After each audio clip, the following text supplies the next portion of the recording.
What's up? What's up? What's up, man? It's Rap Sheet Hollywood.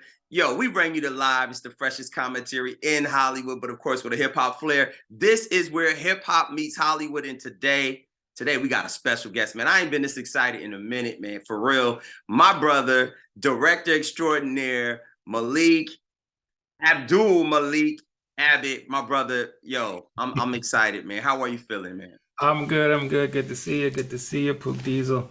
It's been a long time. We've been talking about doing this for a minute, so I'm glad We've we been took talking the about time out. doing this for a minute, and I just want to say, bro, you are one of those brothers that in the industry has been here. You've served to help so many others coming up, my bro. It ain't just about yourself. You see all the Tully Awards you got in the back over there, but it ain't just about yourself. You've served to kind of really help other, especially Black brothers that's in this business out here in Hollywood. It's a tough task, man, but you do it, man. And I just wanted to commend you, to start this thing off, man. So thank you. Thank you. Thank you. And the sisters too. Don't Oh, forget. oh, oh yeah. Can't forget our sisters. You know what I'm saying? Can't forget our sisters.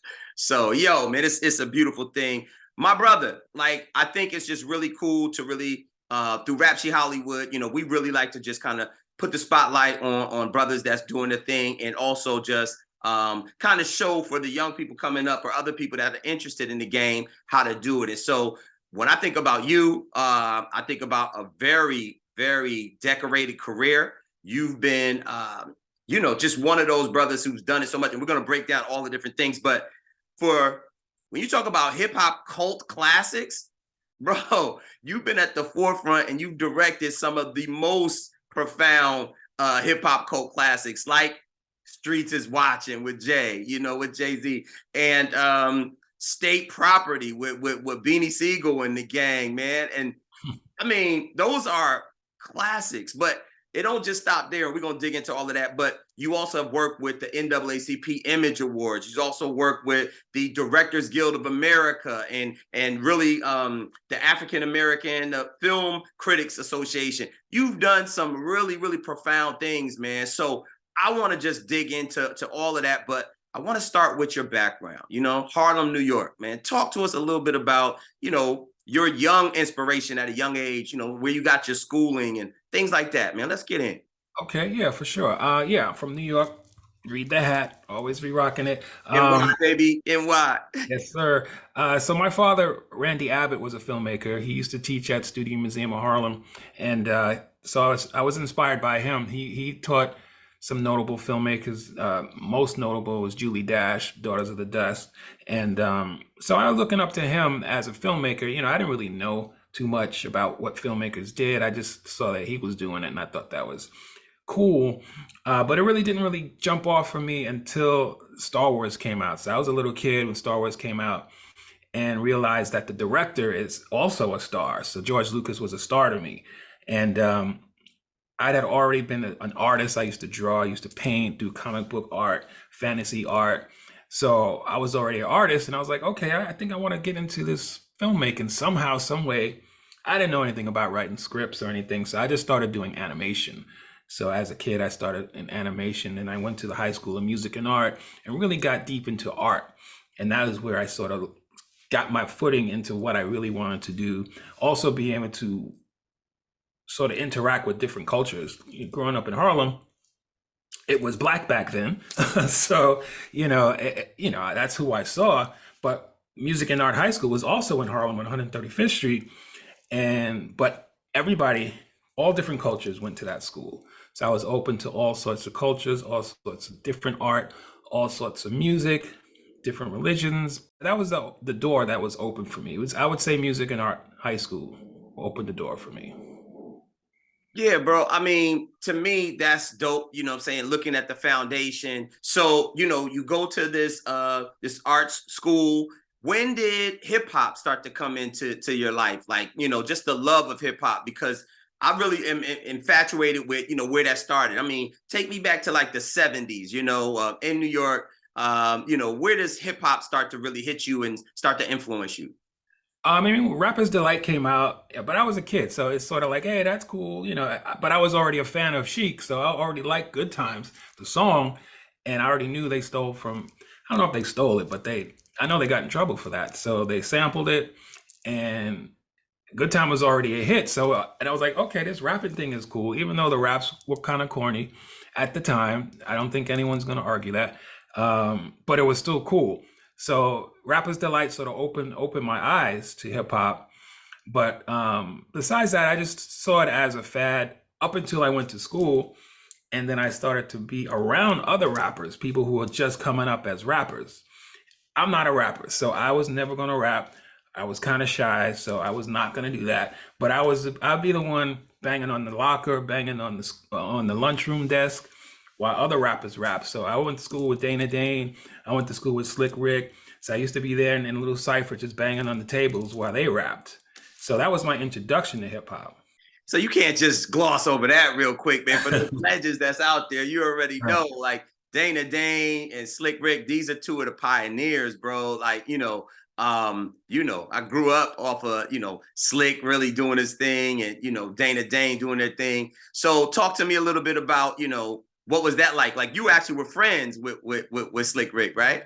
Yeah, I mean, I was friends with Slick. I didn't even, he wasn't Slick Rick back then. He was just Rick, but Ricky actually. So yeah, we were friends. I remember I took him to my apartment up in Harlem, and we were just hanging out. He had kicked this crazy dirty rhyme, which I never heard anyone rhyme dirty before. So, and I remembered after like, how many years has it been? But I'm not gonna say it on your show. But I remember the rhyme he said, and I was like, oh shit, he's pretty good. And I just remember after that, my mom was like, don't bring any strangers to my house when I'm not home, because I wasn't supposed to do that. But we remained friends throughout high school. I didn't know if he's gonna get a record deal. We weren't even thinking about that, to be honest with you. I just thought he was good, and Dana as well. And it was a few others, but I don't remember their names. They didn't really blow up. And I know the Beastie Boys were sort of hanging around music and art, but they weren't really in music and art. So wow. It's all a blur. It seems like, you were kind of around and kind of destined for greatness early on, my brother. Talk about the love for filmmaking. Where does the love for filmmaking, start to come into play?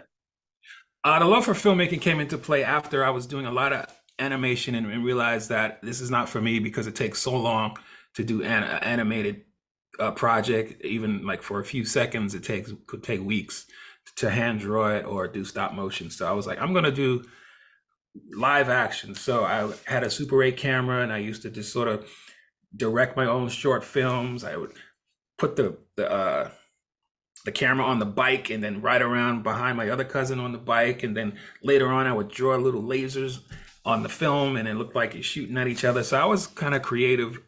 And I realized, I want to further this. I want to go to college for this. I applied for School of Visual Arts in New York, film school, and got in, and then started my journey as a filmmaker. Now, what was one of your first sets that you walked on, like, and you begin to like, maybe you started out as a PA or something, and what was that initial thing for you? And what was the feeling once you got on there that kind of galvanized you to continue on to get your taste for this love of filmmaking? The very first movie, if I can recall, was called Chain Letters by Mark Rappaport. And I was an intern on it, but I was a PA, but I was an intern because I was getting credit from school. And this was in between semesters. So that was my introduction to the professional film world. And, I'm super young. Like I started school when I was mad young. So I started college when I was 16. So I'm 16, 17, working on this movie. I'm the only Black person there, period. Like don't even think there's another person. I'm pretty positive there wasn't, even in the cast. So I just sort of just was there, learn set etiquette, which a lot of people don't know what that is, but you sort of learn how to navigate a set.